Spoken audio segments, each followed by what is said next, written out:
was signed what's known as the Granada Treaty with the alien gray race. In exchange for shared alien technologies, the Greys were allowed to abduct a number of humans annually for medical examination. The Greys also demanded anonymity from the public.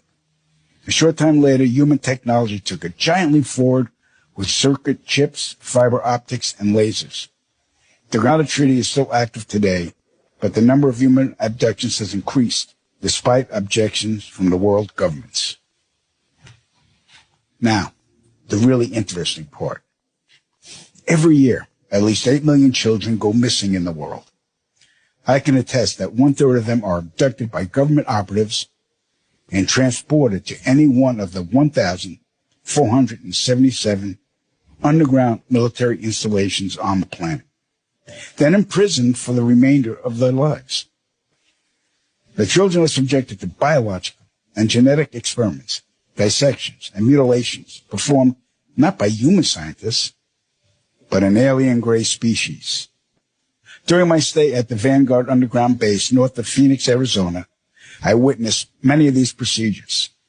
Because there was no form of anesthesia administered to the young patients, the halls reverberated with the screams of tortured children from morning to night. The ones that perished were incinerated in the installation's crematoriums.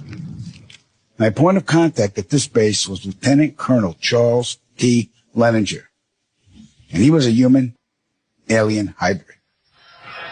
And get ready for this.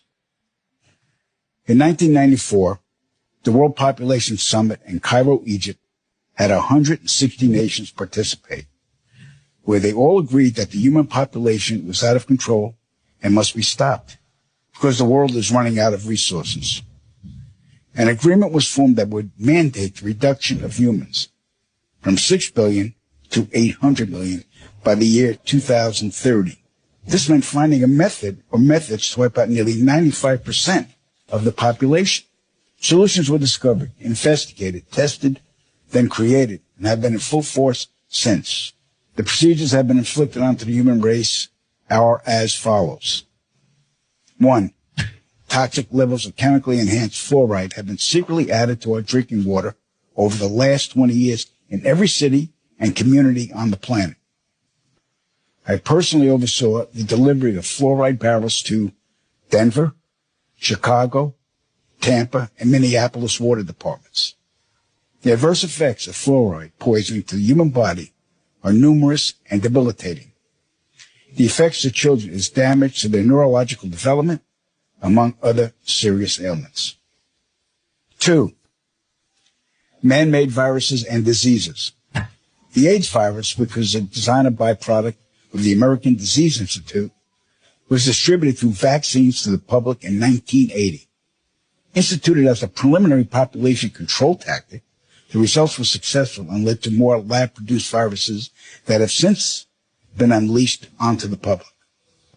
Among those is the development of a mutated version of the common flu to replicate the 1918 influenza pandemic that killed 40 million people. The first strain of this new flu virus will be released to the public in late 2017. So if we see a flu outbreak in the late 2017 or early 2018 that's killing people, we'll know this is true. All right. 3, killing us from the air with neurotoxins, barium chloride, cancer microbes, and viruses by way of chemtrails, released into the skies daily over all inhabited regions by military aircrafts. The effects of these toxins are severe and over time lethal, causing respiratory ailments, cancer, damage to the immune systems, and sterilization in men. Since the chemtrail plan was implemented, sperm count in men has dropped nearly 50%. If this isn't reversed soon, the human race will face early extinction. Now the grand finale. This is some scary shit.